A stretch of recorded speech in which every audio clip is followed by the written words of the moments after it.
Hello, welcome everyone to this roundtable discussion about how innovation systems can support entrepreneurial learning. So which is a bit of a mouthful, but basically we're going to talk about the systems that we have to support new and upcoming businesses and individuals who want to try to move on forward in life as entrepreneurs. We have a very interesting group with us. We have representatives from the public sector, we have entrepreneurs, we have people from the support system, from Sweden and from Italy. And we have two scholars who will start our discussion here with presenting a paper that you've been working on for a while. We have Jonas Gabrielsson, who is professor and vice dean at the School of Business, Engineering and Science in Halmstad University. Yes. And we have Diamantopolitis, associate professor in entrepreneurship at Sten K. Jonsson's Center for Entrepreneurship at Lund University. Very long title. Yes. Very welcome, both of you. You have been conducting a study on accelerator programs that will be published soon. And we would like to start this whole session here with hearing what you have found, a little bit about your findings. You've been studying these accelerator programs and you've picked up quite a few things. Yeah, thank you very much. I will give you some background about the study.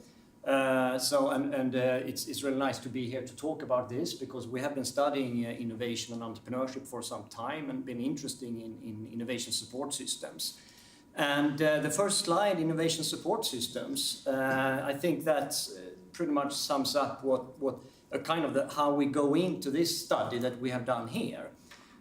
When we have studied innovation support systems the past years, we have been interested in how to, trying to understand learning from a kind of an innovation perspective, trying to understand competence building around innovation and so on, and how entrepreneurs can come up with their business ideas. And one thing with our background from being interested in learning processes that we have been thinking that the dominant perspective when looking at innovation support and innovation support systems is kind of focusing on certain things. So focusing on one level of analysis, being either very macro-oriented, policy-oriented, or micro, looking at the individual, the entrepreneur, looking at quite a functional orientation, looking at the mechanistic way, how does this influence this, looking very much towards outcomes, trying to explain what comes out of the systems.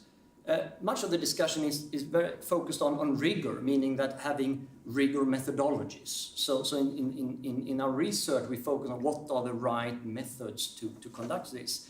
And also focusing a lot on structure, building up structures, putting structures in place. It's not that dominant perspective that we call the dominant perspective is wrong. I mean, we think it's interesting. There's a lot of interesting knowledge that comes out. However, we also think that by shifting perspective, we can ask other kind of questions and pinpoint other things that is also important to have a good discussion about what drives innovation support systems. And when you go into it with a learning perspective, you're more interested in a kind of a multi-level. How do things go between levels from micro to macro? It's more systemic and thinking about interactivity, interconnectedness, and how things go together. More interested in the processes that leads to outcomes. Focusing less on rigour, even if rigour is important, then starting with the relevance debate. What is relevant to know something about? And also is interesting on movement. And when we were looking at this, we also got the opportunity to be involved in BoreCamper. And this is a kind of a project that we see this is very interesting from innovation support systems and goes into an idea today where we try to accelerate businesses to translate them from good ideas into high impact entrepreneurship.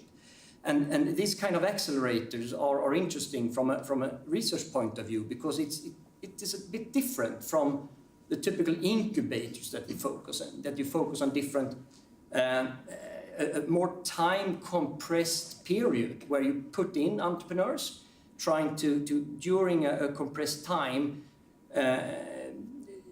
give them energy to develop their business ideas, but also that you typically focus on a specific cohort during this time that you work with.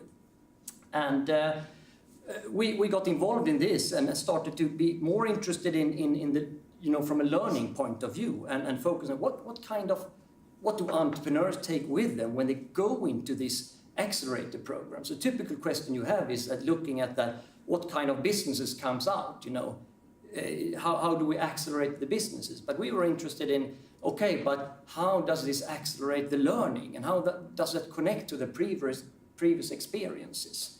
So that was a kind of the interest we had when we went into this research project.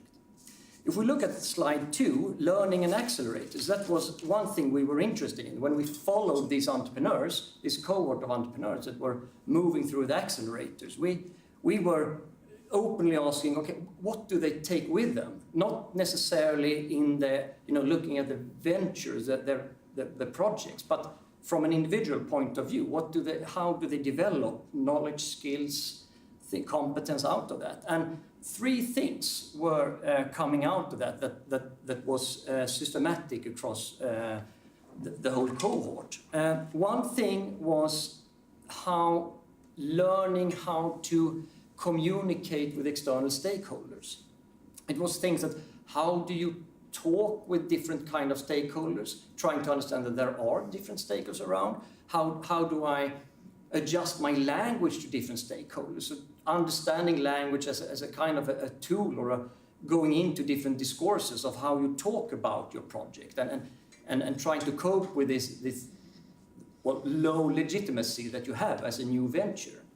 The other thing that was coming out of these accelerators was knowledge, skills, and understanding of how to configure the project. And configure the project was more related to how do I organize the different things, the activities that I need to, basically how to build up the business model, how to develop roles and responsibilities, things like that. So it was more internal and typical.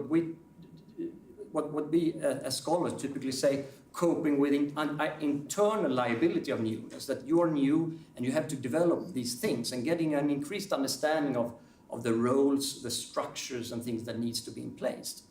The third learning outcome, which we think is very interesting, and this is something that we see that it's not typically discussed in this kind of research, is that it was very helpful for them to construct an entrepreneurial identity. An entrepreneurial identity refers more to their understanding of themselves in relation to entrepreneurship, looking at who they are and their values and what they want to do and what they can do, and building this identity and how to build the project and communication patterns based on that identity. But these were 3 things that were coming out when they were developing their capabilities or competence as entrepreneurs through the accelerator. If we look at the second slide, it shows the triggers, and it is more that, okay, if we see these learning outcomes, the things that comes out from going through this accelerator, these are the things that trigger the learning, or is the main source of learning. And here we noticed 3 major things that were systematic across this cohort. The most important thing was what we call feedback, or questioning feedback. It was a kind of feedback you get when you sit together with mentors and coaches, which could be either supportive, meaning that supporting and building their entrepreneurial self-efficacy or building their identity, or it could be more critical, pinpointing weak points, which then went more into configuring the project or how to communicate more effectively. But this was the most important thing, that they get this feedback.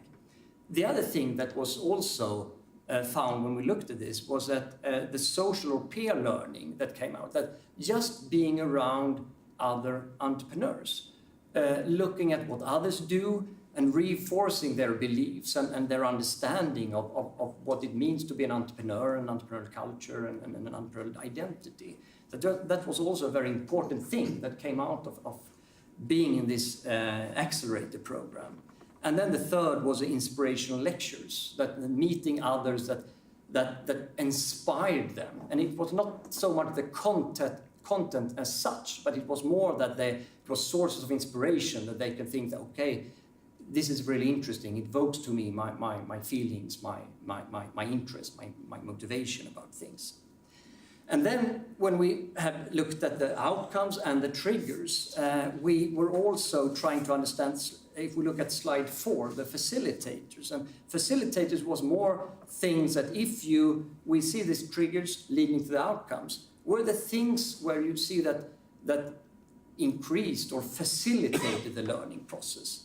And then we saw that there were 2 basic things. One was that entrepreneurs that came into this accelerator program with a prior entrepreneurial experience, it could be starting up their own businesses, or that they had went through an entrepreneurship education program or something like that, they seemed to be more prepared to start their entrepreneurial journey. They could pick up more things and then develop stronger learning outcomes.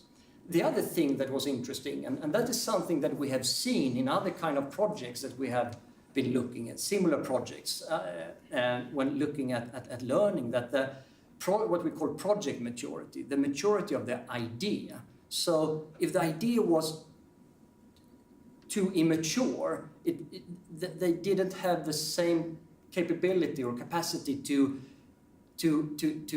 develop a learning around this process. Then they were more focusing on how to get the idea together rather than, okay, but these inputs, how do I focus that on my idea?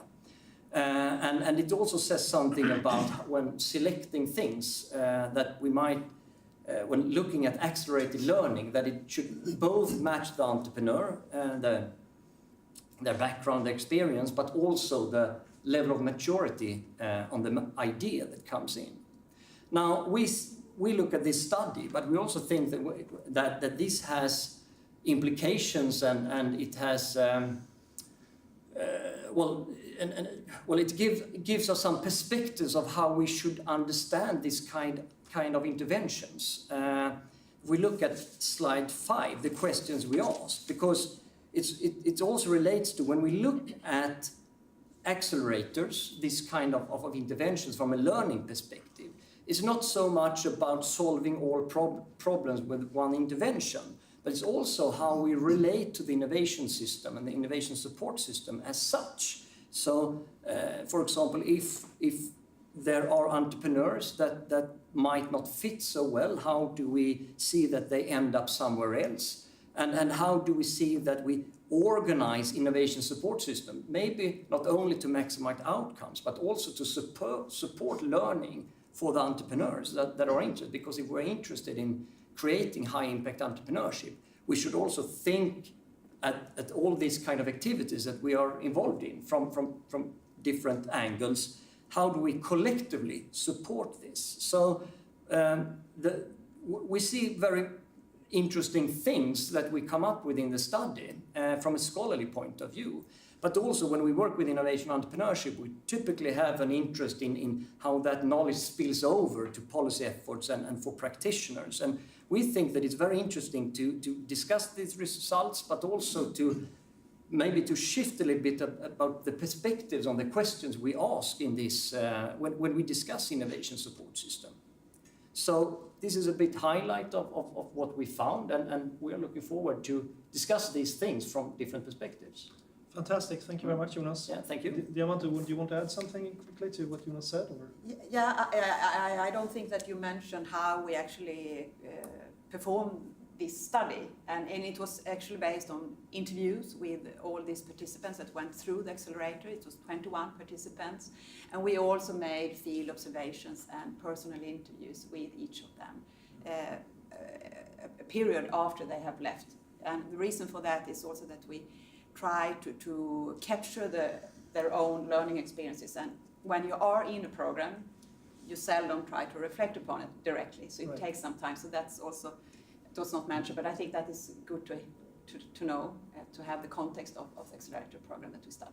Thank you very, very much. Thank you, both of you. I'd like to move on. I mean, you have been looking at this from a scholarly perspective, and I mean, fundamentally it's about individuals and companies that come into a situation where they get help to develop their businesses and their ideas, but you're focusing on how do they learn to step into that role and to be able to take that responsibility and to move into new areas in life. And I think, Gianluca De Toro, you've worked with this over many, many years, and you started something called BoreCamper back in 2009. So, and BoreCamper, you'll hear more about it here, but you have a lot of experience with meeting new entrepreneurs at different levels of maturity. And I'd like to ask you very simply, what is BoreCamper and why did you start it? Well, thanks, and thanks for having me here. Well, the idea was very simple. It was based on a few considerations. And one consideration is that, and now it seems silly to say it, but once you live it, it makes more sense. It is that entrepreneurs are everywhere. So there is not a specific reason why Silicon Valley, somebody that is born physically there, has a better DNA, let's say, to become an entrepreneur rather than somebody that is born in Lund or in the southern parts of Italy or up in the mountains. It's of course what makes the difference is what's around. Okay, so support systems. So if you live in Milano like I do, you have many opportunities to interact with entrepreneurs, to go in a co-working place, meet people, enter the market, access investors. You have opportunities. If you live in southern Italy or in southern Sweden, like in Lund, you have much less opportunities of this. But let's say the infrastructure is there. I mean, like here in Lund, you have this incredible university. You have all these kids with all their potential to be developed. And it's the same in Italy. Italy is big. We have 100 universities, 60 million people. But somehow we wanted to bring that on the ground. So we took the camper because we wanted to go down in every city, in every university, and meet people and activate their potential. And just to interrupt there, when you say camper, you mean physically? Yeah, literally, we actually have a camper. A car, basically a camper for camping in. Yeah, exactly. It's also very funny. It's easy going, maybe sometime, especially when you're a first-time entrepreneur and you don't send a business plan to some strange. I run a venture capital fund, right? Mm-hmm. So you're not sure you want to send your business plan to some who knows who venture capitalist in Milano. Well, if you happen to be on the campus and you see a camper just park there, and you can go there and talk to me 20 minutes, all the barriers go down. Yeah. And that's what we fundamentally try to do. We try to reach out to people. We try to identify entrepreneurs that have a potential. We try to help them pull out what they have inside and make it, let's say, understandable, even to themselves. So we're really activators. I mean, it's all, the heroes are them. It's not us. But we kind of we create that situation where fundamentally they can make progress and they can just, for example, understand that what they're doing is actually interesting and get, or understand that what they're doing is actually probably not going to succeed and maybe there is another path. So it's about activation, about entrepreneurship. It's great, and I know Lasse and Katarina are both from Future by Lund and work with entrepreneurship. You have picked up, you learned about BoreCamper and you brought the concept here. So what values did you see that you didn't see in the innovation system? I think you said it all more or less, but I think entrepreneurs are everywhere, of course, we know that, and we also understood there is a huge potential in this area in southern Sweden. So we also went to the countryside, of course, to test your thesis about ideas are everywhere, and actually found the best ideas in the countryside on the BoreCamper tour. So we met like 80 entrepreneurs in 6 days together with you guys, investors, and also business coaches from Lund and international coaches. And I think what we actually did, we didn't reflect that just when we did it actually, but we lowered the threshold. It was a camper. I mean, you don't have to pitch. You just tell your story about your idea, and there is an investor and a coach listening, and I think that's enough to make you grow a little. Thank you very much, Lasse. We're in Lund now, and Lund is very much centered about research. We have the university here, but Katarina, you worked a lot with the cultural and creative industries and value-driven entrepreneurship. Can you explain a bit what that is and what has been your focus of interest? Yeah, I think it's sort of, you mentioned it in the research, it's about the identity and also by I know everyone who tries to support entrepreneurs knows that it comes with a really good idea, and then you need to find really good people who is doing this idea, because you really invest in people. And why are they doing this? And that is why. Finding out their whys.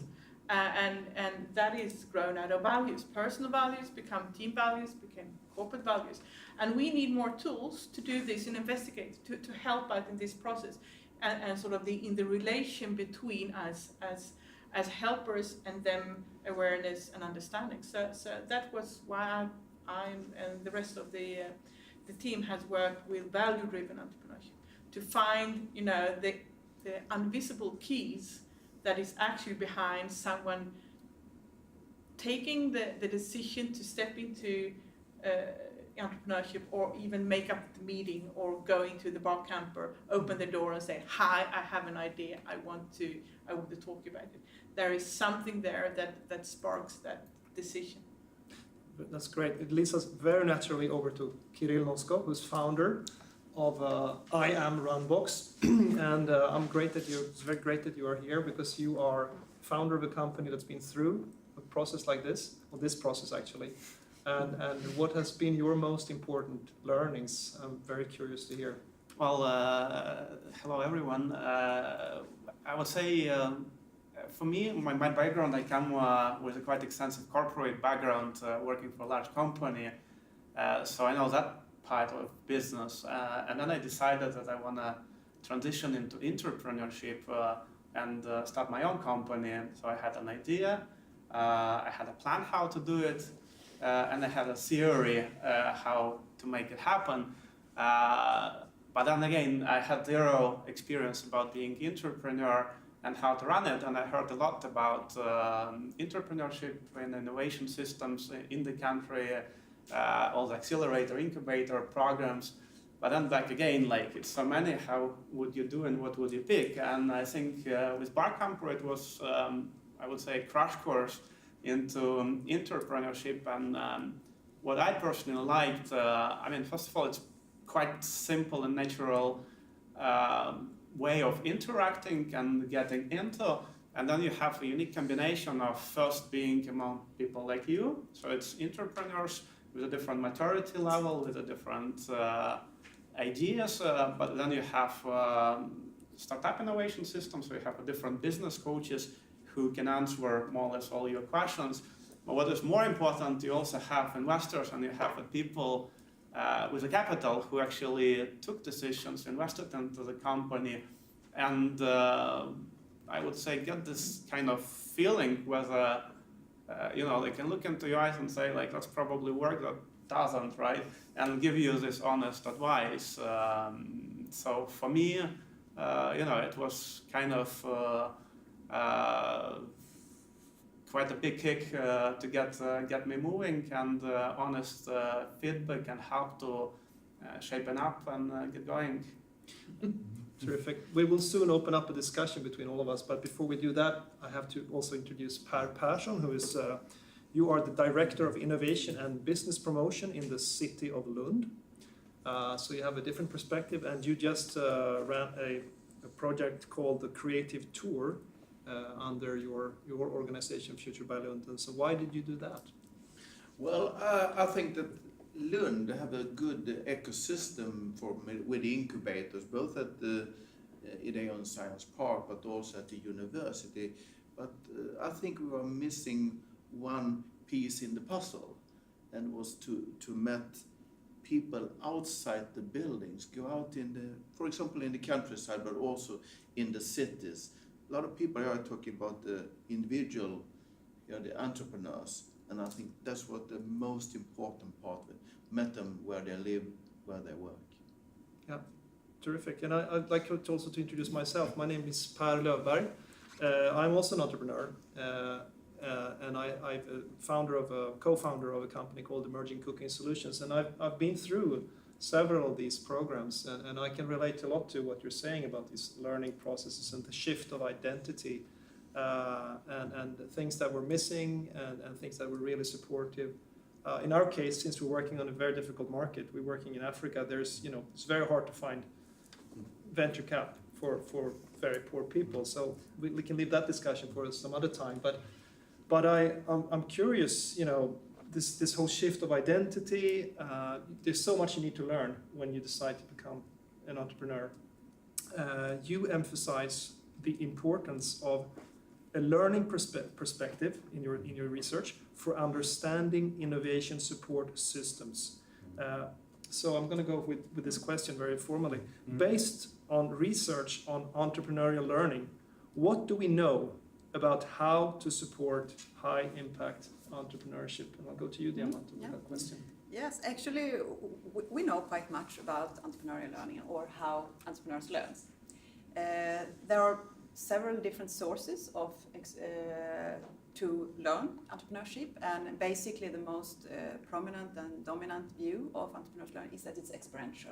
They learn by doing. They learn by different type of experiences that they actually make use of. It could be in the corporate setting, as you have, for example. It could be as startup events and activities. So that is what has been majorly focused on entrepreneurship and entrepreneurial learning. But on the other hand, there are other parallel learning processes that are as important as experiential, and it's this social learning, the collective learning, which we have actually seen in these accelerator programs and also in the innovation systems. So I think combining these two processes is really the key thing, I would say, and the major role for Accelerator and other innovation support organization within an ecosystem.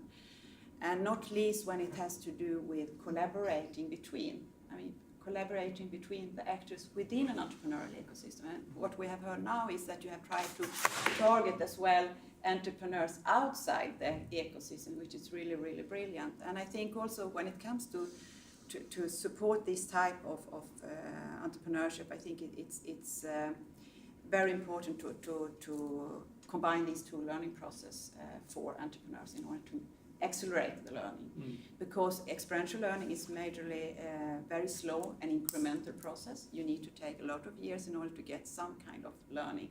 So one way to accelerate that learning is to really substitute that with or complement it with the social and collective learning. Learning from others, learning through each other through social interaction. Well, I know in my own case, because when we decided to start a company, we had a great idea, we believed in it so much, but no experience of being an entrepreneur whatsoever. And I remember that one very important step to do was to simply step into an incubator. In our case, it was Mink in Malmö, and it served a fantastic purpose for that shift of identity. You surround yourself with people who also are trying something that they just believe in, but they don't know how to actually do it.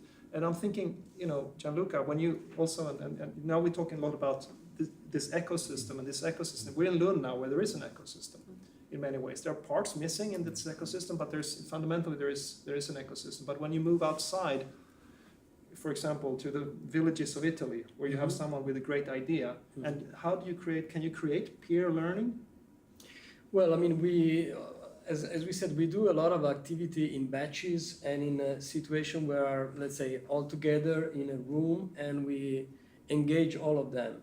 So it's actually, if you're secluded somewhere up in the mountain, it's kind of difficult, let's say. So you certainly need infrastructure. But I mean, from what I've seen here in Lund, I mean, you have laid out incredible infrastructure. I mean, there are many incubators, there's a lot of support, there are big universities, there are corporations. People are open-minded to entrepreneurship, even more than in Italy, which is more of a conservative kind of country.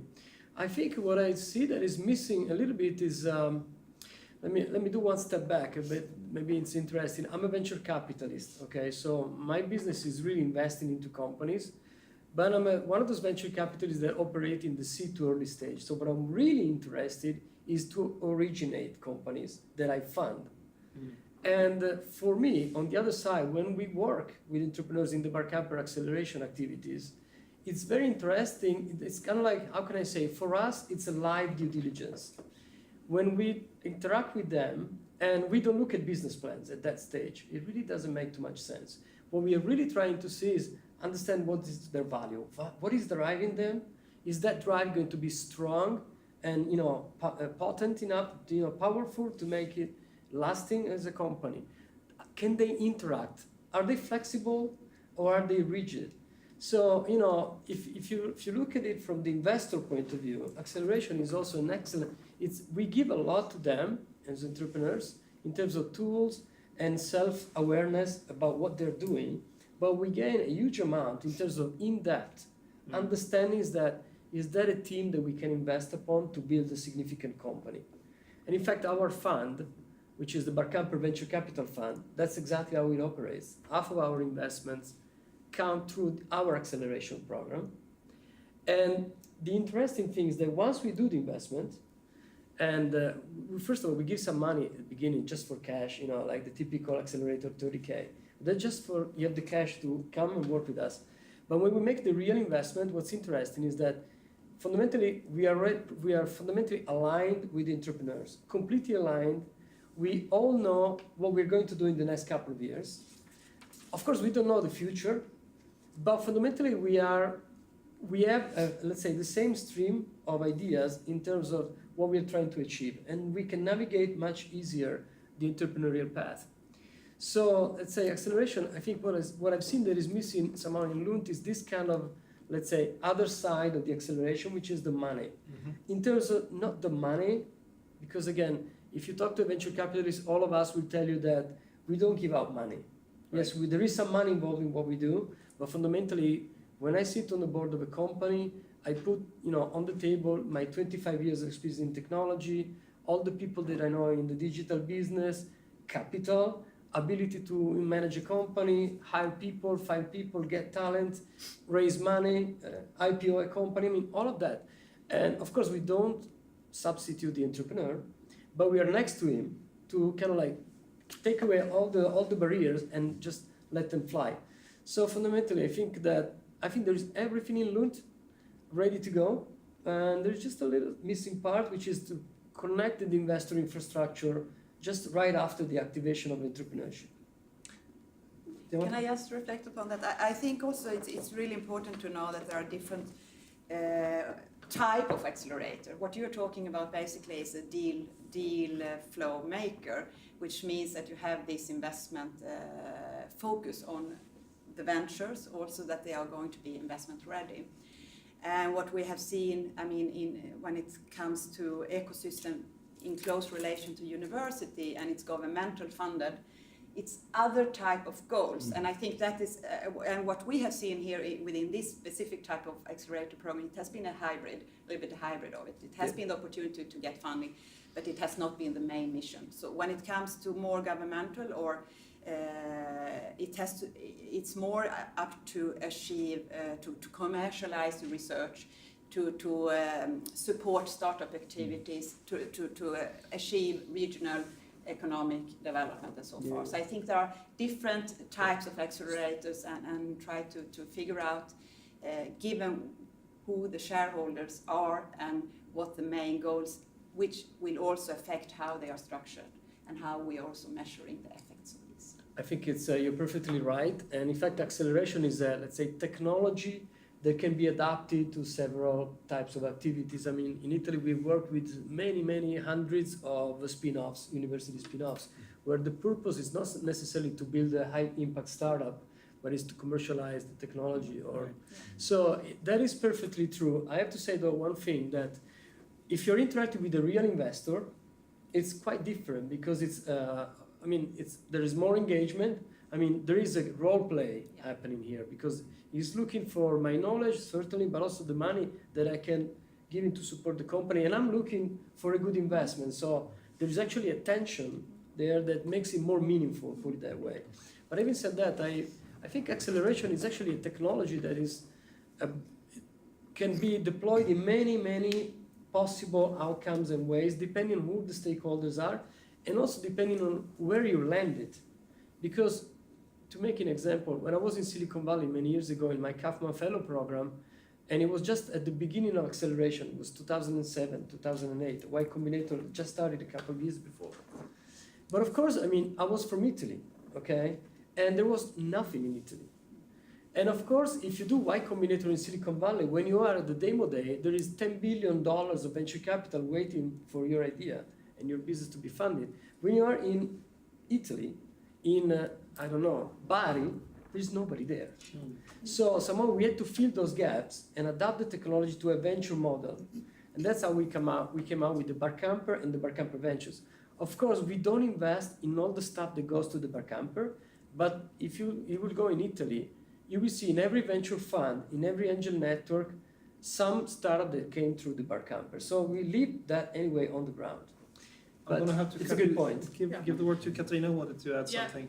Because when we did our sort of the Swedish version of BoreCamper, we also had another challenge. As you said, we work within the culture and creative business, and we chose exactly that scope, which is one of the areas where there actually are no investors at all, Right. like venture capital. So the first thing was also for us to. No one wants to invest in a theater. No one is investing, or perhaps in design or film and everything. But what we did find, and also we had the language problem, because no one talks about being a business at all. So the reason why we wanted to go out as well was if you want to reach out within an area that is not sort of targeted as entrepreneurial or company or investable, like social entrepreneurship, green, blue, culture, creative, this was our way to sort of really lower the barrier and start to teach ourselves and perhaps also investors that there is a potential over here, because usually you invest in something that you understand. You don't invest in things you don't understand at all. So it's also about it's also about not just entrepreneurial learning, but also about investor learning, so to speak. So our first time was actually about teaching everyone that this is actually possible. There is a potential going. Right. Lasse, you wanted to say something about the infrastructure, because there is something interesting here. There's a gap somewhere. The value chain is not complete. So I think the inflow is really important as well. By lowering this threshold, we attracted a lot of ideas, and many of them, they never got investment, but they got an entrepreneurial identity, and they take it to the next step as well. So what we really wanted to do is actually to create an inflow to all the incubation or the acceleration system already existing. Right. Not only for the BoreCamper Accelerator, but it was like a vacuum cleaner for ideas and distributing it out in the system. So I think it's because we have a number of different incubators and that's true. They are working really well, but they don't act that proactive as BoreCamper did, or the Creative Tour, for instance. To go out there and find the ideas. So just adding to that, coming from sort of with the assignment being close to sort of, we are sort of city funded when we did this, was to we are building society as well. So and society has all these components of growing people, growing businesses, growing opportunities, and delivering sort of growing Lund, basically.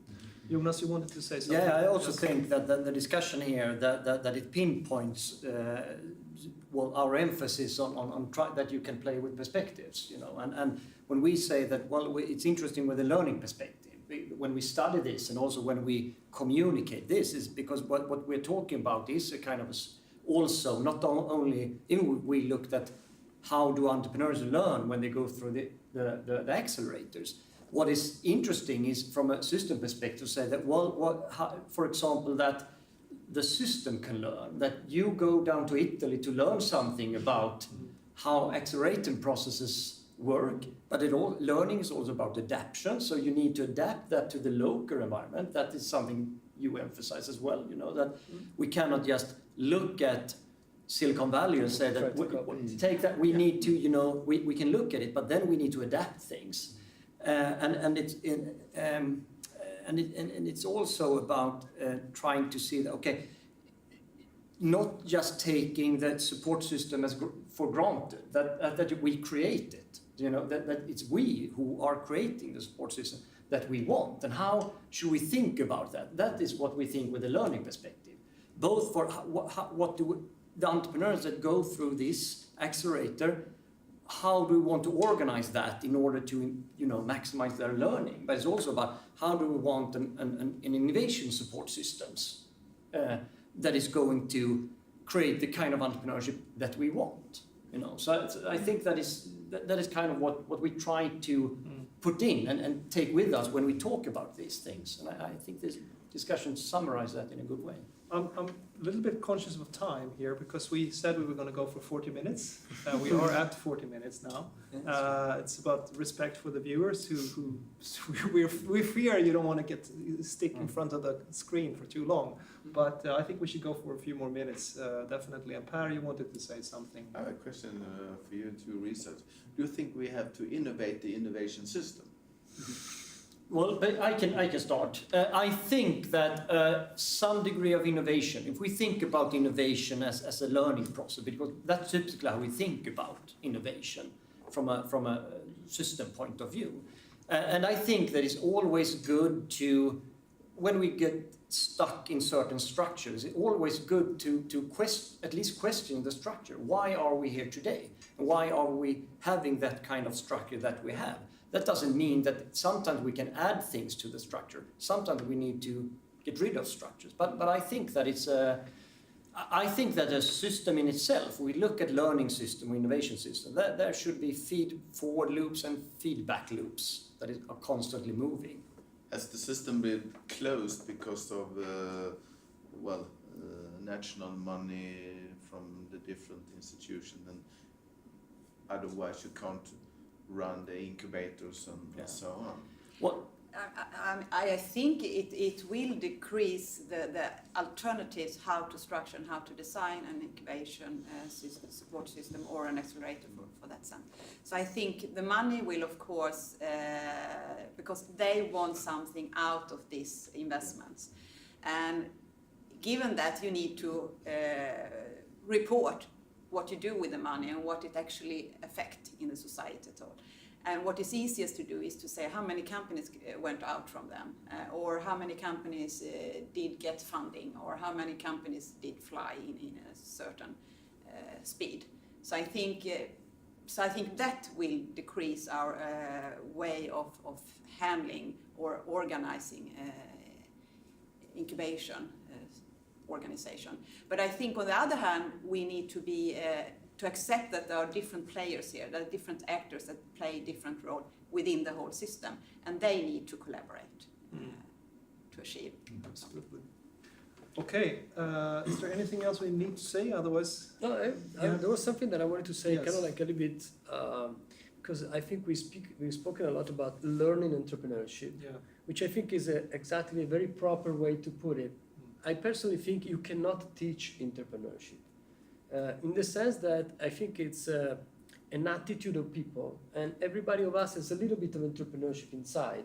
And fundamentally, our role, in a way, as investor, as an innovation ecosystem, is activate those attitudes. So I think that my question was more for Kirill, because we were talking about it before. Now you feel you are an entrepreneur. You were telling me, okay, the first year of the company, say, oh, is it going to go? Then the second year, oh, we're still here. Yeah. Then the third year, we're still alive. Now you're really thinking, okay, now I'm starting to get what I want, and the future is bright. I know that I'm going to go somewhere. Would you go back to be a manager? Or you think that...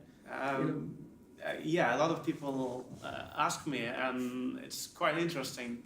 Back to entrepreneurship, it's... a lot of people say you need to get a great idea and then you can get going. But my kind of conclusion, if I reflect back, is no, just to get started. So you make a move, you leave the company, you start living with idea. That makes you entrepreneur. And an idea, I think, from where we started and where we are now in the company is almost completely different. I think from personal value perspective, since I left the company and became a CEO of my own company, I would say if I ever decide to get back, I'm almost doubled in my market price. But then if you ask me if I would ever do it, probably no, because I did it because of, I want to have a little bit of a freedom, even though I probably put more hours into what I do now, but I do it when I want and how I want, and that's completely different living. So you know, if you Fantastic. became entrepreneur, I was die as entrepreneur. That's Terrific. I think that's a pretty good conclusion. Yeah, I think it's perfect. I mean, Kirill, you're expressing the confidence that comes from deep entrepreneurial learning. Thank you. So I'd like to finish off with that. And thank you everyone for watching, and I hope you learned something. We did. Thanks. Thanks. Thank you. Thank you.